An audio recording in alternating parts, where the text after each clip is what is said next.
Now, we know that a lot of people with mast cell activation will develop POTS. There can be a common connection between the two of them. Yeah. So I know you've talked about different nerves, so that help different things. So what nerve helps control abnormal or creates this abnormal mast cell activation? Yes, and I think that's such a good point that you mentioned, Dr. Mellon. We call it Mast Cell Activation Syndrome.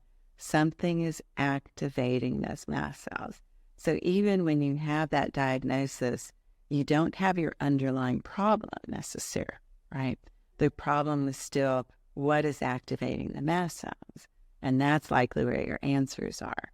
And the body's set up supposedly perfectly. Of course, we know there's no perfect, right?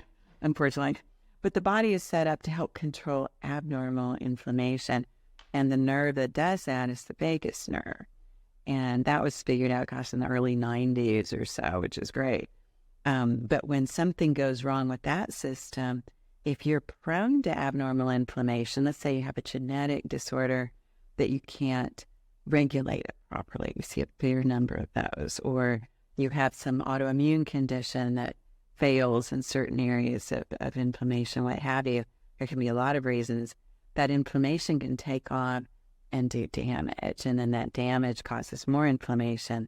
The vagus nerve would normally help with that. Sometimes it can get overridden by those issues, and that has to be identified and then treated and make sure that nerve is still working and patients can recover.